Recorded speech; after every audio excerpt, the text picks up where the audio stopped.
السلام علیکم ورحمۃ اللہ وبرکاتہ۔ پچھلی ویڈیو میں نے آپ کو ایک واقعہ سنایا، لنک میں ڈسکرپشن میں ڈال دوں گی۔ واقعہ تھا اسماء بنت امیس رضی اللہ عنہا کا۔ اس واقعے سے جو چیز ہم نے سمجھی وہ یہ تھی کہ آپ صلی اللہ علیہ وسلم کے زمانے کی عورتیں کتنی ہی ذہین اور سمجھدار تھیں۔ نبی کریم صلی اللہ علیہ وسلم اور صحابہ کرام کی شرافت، شفقت اور اخلاق کریمانہ کا مشاہدہ کرنے کے بعد وہ اپنے تاثر کتنے جامع لفظوں میں اپنی قوم کے سامنے پیش کرتی تھیں۔ کہتی تھیں فواللہ انہ لاسحر الناس من بین ھذہ وھذا، لوگ اسے جادوگر کہتے ہیں، میری قوم کے لوگوں کان کھول کے سن لو، میں کہتی ہوں اگر وہ واقعی جادوگر ہے تو آسمان اور زمین کے بیچ میں اس سے بڑا جادوگر کوئی نہیں۔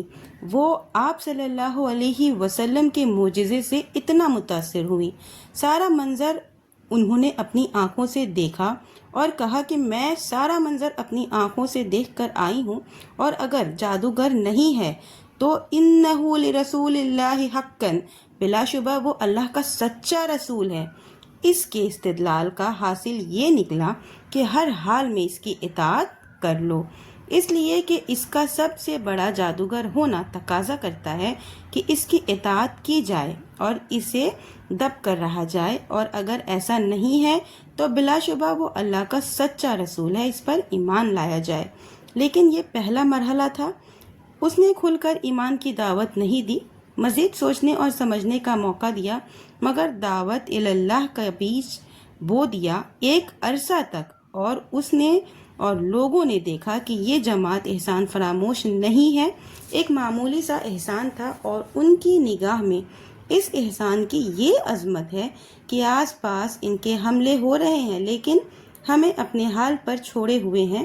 کتنے با اخلاق اور کتنے رحم دل لوگ ہیں۔ آخر ایک دن اس عورت نے اپنے قبیلے والوں کو جمع کیا اور تقریر کرتے ہوئے کہا، میں سمجھتی ہوں کہ یہ لوگ مسلمان یعنی کہ تمہارے گاؤں پر قصداً حملہ نہیں کرتے ہیں، اس لیے کہ ایک احسان کا رشتہ تمہارے قبیلے کا ان سے وابستہ ہے۔ کہا اس حسن سلوک کے بعد بھی تمہارا ضمیر بیدار نہیں ہوا، تمہارے دماغ کی گرہیں ابھی نہیں کھلی، اس سے بڑھ کر سچائی کی دلیل اور کیا ہو سکتی ہے؟ کیا اب بھی تمہیں ایمان لانے کی خواہش نہیں ہوئی؟ بات ایسی مسکت اور لاجواب تھی کہ مانے بغیر کوئی رہ ہی نہیں سکتا تھا۔ سارے لوگ اسی وقت اس عورت کی دعوت پر حلقہ بگوش اسلام ہو گئے، سب نے اس بات کو مان لیا اور اسلام میں داخل ہو گئے۔ دیکھا آپ نے، ایک عورت کے دل میں جب ایمان اتر جاتا ہے اور وہ اس کی لذت اور چاشنی پا جاتی ہے تو چپ نہیں بیٹھتی، دعوت و تبلیغ اور ارشاد رہنمائی کی طاق میں رہتی ہے، اور موقع پاتے ہی اپنے حسن بیان سے ایسا گھیرتی ہے کہ مانے بغیر کوئی چارہ نہ رہے۔ اسی لیے میری پیاری سوشل میڈیا فیملی کی ماؤں اور بہنوں اور بچیوں، اپنے آپ کو کبھی کمتر اور حقیر مت سمجھو، اپنی صلاحیتوں کو استعمال کرو اور معاشرے میں خیر و صلاح کو عام کرو۔ ماحول اور معاشرے کی اصلاح میں، رسم و رواج کی تبدیلی میں عورتیں جتنا مؤثر کردار کر سکتی ہیں، مرد اتنا نہیں کر سکتے۔ آج ہمارے معاشرے میں یہ مزاج عام ہو چکا ہے کہ دعوت اور ارشاد کا کام مردوں کا ہے، عورتیں اس سے مستثنیٰ ہیں۔ اس مزاج کو بدلنے کی ضرورت ہے۔ اللہ کے نبی صلی اللہ علیہ وسلم نے فرمایا ہے، کلکم راع وکلکم مسئول عن رعیتہ، ہر شخص ذمہ دار ہے اور ہر ایک اس کی ذمہ داری کے بارے میں پوچھا جائے گا۔ مزید آپ صلی اللہ علیہ وسلم نے فرمایا، المرأۃ راعیۃ فی بیت زوجہا ومسئولۃ عن رعیتہا۔